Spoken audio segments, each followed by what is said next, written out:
El abuso sexual infantil es la práctica de un contacto físico o visual cometida por un individuo en el contexto sexual, con violencia, engaño o seducción ante la incapacidad del niño para consentir en virtud de su edad y diferencia de poder. Ocurriendo cuando una persona, ya sea de la misma edad o mayor, obliga a otra a tener contacto sexual a través de besos, caricias, tocamientos, ver o escuchar pornografía, mostrar sus genitales y presentar cualquier tipo de comportamiento sexual. Según las descripciones hechas por víctimas adolescentes o por sobrevivientes adultas de abuso sexual en su niñez, hay una serie de conductas previas incluso al primer tocamiento que preparan el terreno para un acceso más intrusivo al cuerpo de la víctima. Podemos encontrar agresores en distintos lugares. Abuso sexual intrafamiliar cuando el abusador es familiar de la víctima. Abuso sexual extrafamiliar pueden ser desconocidos o personas que pertenezcan al mismo entorno social de la víctima. Utilización de niños con fines pornográficos y el grooming, que es acoso sexual a través de medios virtuales. Alguna de las creencias falsas que surgen del abuso sexual sería el pensar que esta conducta no es frecuente porque niñas y niños conocen sus derechos, decir que confunden la realidad con la fantasía, pensar que les gusta o lo inventan solo por llamar la atención. De igual manera, creer que el abuso sexual es fenómeno relacionado con la pobreza, señalar que las madres son cómplices, considerar que niñas y niños se vuelven pervertidos sexuales o repiten el patrón con otros, asegurar que solo los pedófilos violan y que el abusador sexual tiene características muy identificables, dar por hecho que se requiere de mucho tiempo para abusar sexualmente de un niño o una niña y lo más común, decir que a mis hijas e hijos nunca les va a pasar.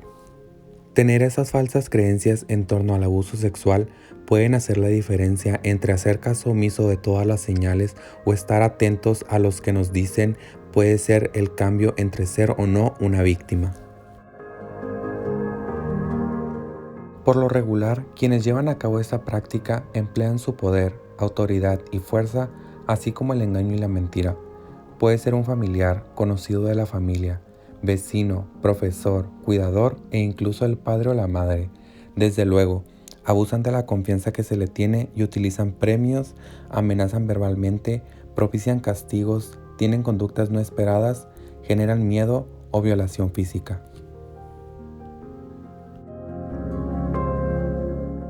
Recuerda que no existe consentimiento cuando se impone una conducta por el ejercicio de poder y que no existe consentimiento cuando no se entiende qué se está consintiendo.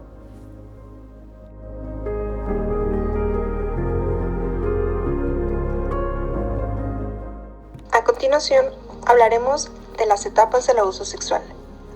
El abuso sexual a niñas y niños lleva consigo una serie de situaciones a las que debemos estar atentos para prevenirlo. En algunas ocasiones pueden ser inadvertidas y ponen en peligro su vida e integridad. El abuso sexual inicia con la seducción.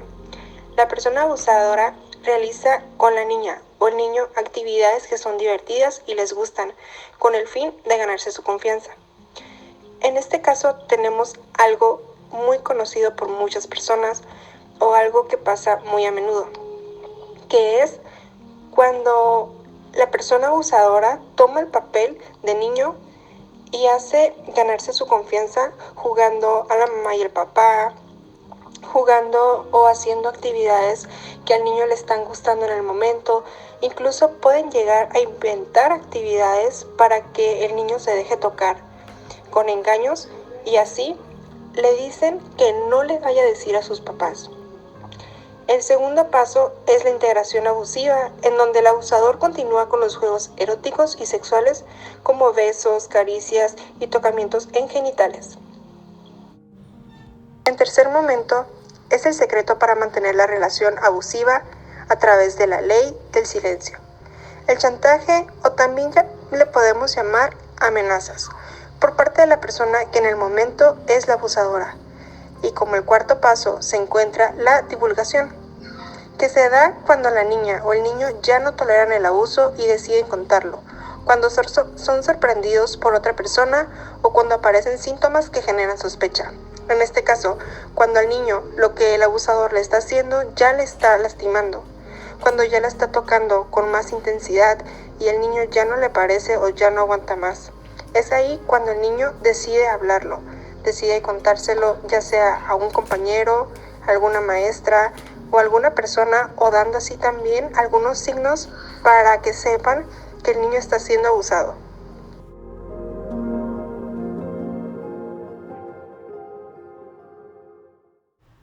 Finalmente, la represión o retracción que ocurre cuando la niña o el niño se sienten descalificados por las personas adultas en lo que dice, niega la evidencia de los hechos o en ocasiones es presionado para retractarse de lo ocurrido, es aquí cuando el abusador tiende a echarle la culpa a la niña o el niño y decirle que si le llegan a decir a sus papás o a alguna persona a la que le tengan confianza, les puede pasar algo a ellos o a sus papás. Y es ahí cuando el menor decide callarlo. Esto verdaderamente puede sucederle a cualquier niño así como ustedes. Así es que nunca duden en contárselo a quien más confianza le tengan. No pueden dejar pasar este momento. Cuando una persona se acerque a ustedes e intente tocarlos, acariciarlos de alguna manera en la que ustedes se sientan inquietos o inseguros de lo que la otra persona les está haciendo, cuéntenselo a sus padres. O simplemente no lo permitan. ¿Por qué? Porque es su cuerpo y ustedes deciden cuándo sí y cuándo no. Como personas adultas responsables del cuidado y protección de las niñas y niños, nosotros debemos estar atentos a todo. Cuando nos comenten, debemos creerles. ¿Por qué? Porque es ahí el inicio de un abuso. Tenemos que creerles cuando ellos nos dicen y nunca dejar de poner atención en cada una de las cosas que a lo largo del tiempo les sigue pasando. ¿Por qué?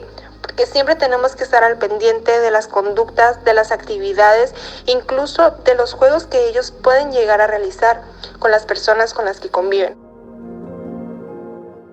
Los efectos de los abusos sexuales hacia los niños y las niñas dependen de distintos contextos en los que se producen algunos factores como la edad de la víctima, la modalidad del abuso, su cronicidad y la duración que este mismo tiene. El tipo de vínculo establecido con la persona que ejerce el abuso también es un factor muy importante, porque como les comentaba anteriormente, puede ser el tío, puede ser el abuelo, puede ser incluso hay mujeres que son abusadoras de niños, no solamente se da en los hombres. Las relaciones del entorno familiar y social durante y después de decir, cuando el hecho sale a la luz de la situación del abuso. Así como también el apoyo y el tratamiento que se reciben las víctimas, o sea, ustedes como niños tienen que recibir un tratamiento donde se puedan sentir seguros y puedan hablar las cosas sin tener ningún miedo. Entre dichas características se puede observar conductas de diferentes a las que venían realizando de manera cotidiana.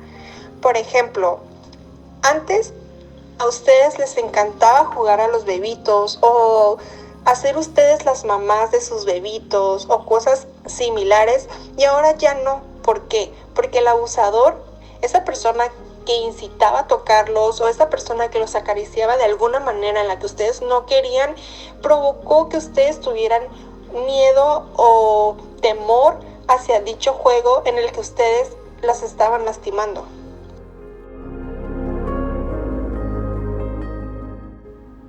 Pueden llegar a tener pesadillas y dificultad para dormir o incluso llegar a mojar la cama cuando ya no lo hacían. Muestran un conocimiento o un comportamiento sexual no propios a su edad y como no han sido aprendidos en su entorno familiar ni escolar, asimismo también expresan algún temor por una persona en particular y se resisten a estar solos en casa o también asistir a la escuela. Esto sucede cuando existe un abuso en casa, cuando el tío o la tía o el primo o la prima, el papá o la mamá comienzan a toquetearlos. El infante o ustedes mismos pueden decir, ¿sabes qué, mamá? Yo ya no me quiero quedar en la casa sola con mi tío. aún sin decir los motivos, porque como les comentaba anteriormente, existen amenazas del abusador. Entonces, existe un miedo en el infante que hace no querer decir el por qué no se quiere quedar solo en casa con el tío o la tía, o con el familiar que les está abusando. Sin embargo, existen personas con las que se puede contar, y aunque no se mencione, ellos pueden detectar un abuso sexual. ¿Qué ejemplo sería este? Si yo, Juanita, estoy siendo abusada por mi tío, por mi papá, por mi primo, por mi tía, por mi abuela o por alguna persona cercana a mí o aún así que no sea cercana, y yo, Juanita, voy a jugar a la casa de María. Entonces yo le tengo miedo a su papá, le tengo miedo a su hermano, le tengo miedo a su primo. ¿Por qué? Porque yo siento que me van a hacer lo mismo que me están haciendo en mi casa. Entonces la mamá de María es cuando se da cuenta y me pregunta qué es lo que está pasando, si ellos realmente nunca me han hecho nada. La mamá de María toma en cuenta mis actitudes y decide hablar con mis papás. Y es ahí cuando mis papás se dan cuenta que estoy siendo abusada. Siendo también un docente, donde él mismo se da cuenta que mis actitudes hacia mis compañeros están siendo indiferentes a como yo soy regularmente. El pediatra al que asisto. ¿Por qué? Porque cuando me está checando si yo me siento mal, si me duele la pancita, si me caí y me lastimé un brazo, y está viendo abuso en mi cuerpo, golpes en mi cuerpo, porque existe el maltrato del abusador hacia el infante. Entonces es ahí cuando también el pediatra toma la decisión de hablar con mis papás y decirles, ¿sabes qué? Es que yo veo en Juanita unas marcas que no son normales. Quiero platicar con ustedes qué es lo que está pasando en casa. Los padres o las personas adultas con las que yo, Juanita, me estoy relacionando, también se pueden dar cuenta. También se pueden dar cuenta de qué es lo que está pasando conmigo.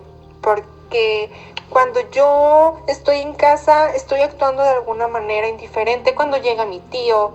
Porque cuando yo estoy en casa y mi mamá quiere que me cuide mi hermano, yo no quiero. Entonces, las personas más cercanas a mí son las que se pueden dar cuenta de qué es lo que verdaderamente me está pasando.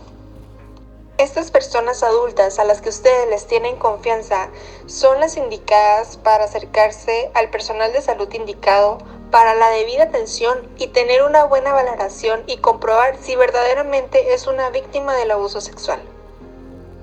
Desafortunadamente, el abuso sexual es una realidad que enfrentan las personas desde su primera infancia hasta la adultez.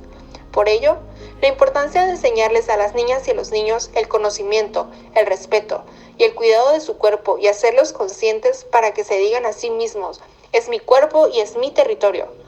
No hay nada mejor como la prevención y más aún, cuando se trata de niñas y niños, pues es un abrir y cerrar de ojos que puede cambiar para siempre su vida.